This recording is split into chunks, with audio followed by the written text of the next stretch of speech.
let's get some of this Conger onto our steel plate. This is our application. If you were applying it, you only need a little bit because that's very concentrated.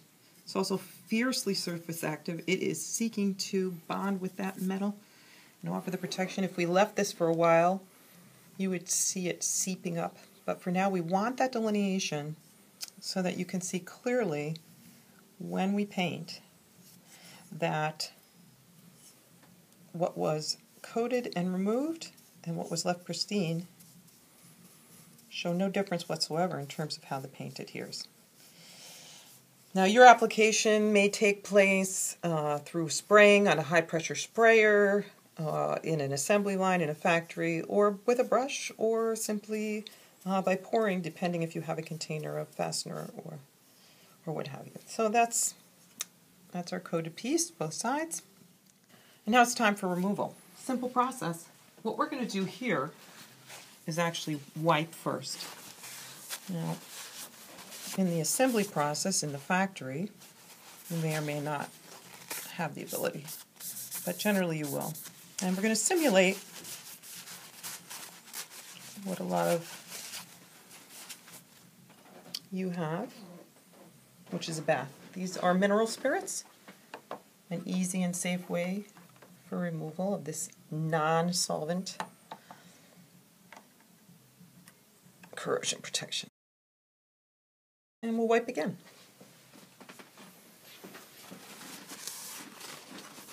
Just again wanting to be sure that we remove the product, remove the mineral spirits.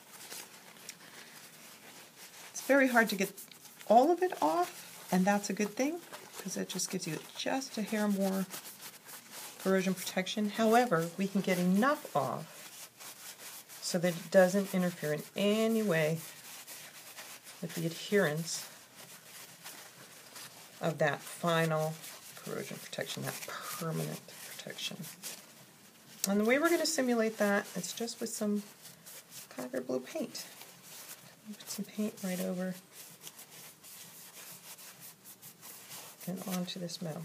And I'm just looking to see that everything's removed. You can see a little bit of, it's looking good. Okay. Obviously your process can be shorter because you're going to have a full bath. And we're just going to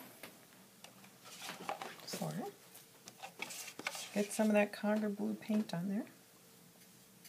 Gorgeous. You can already see how nicely it's spreading, smooth, no problem. Just take a close look, make sure that I've got every bit covered.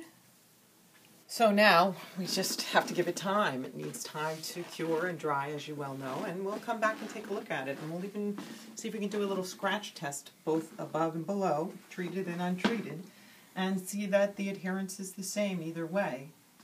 So we'll take a look in a few.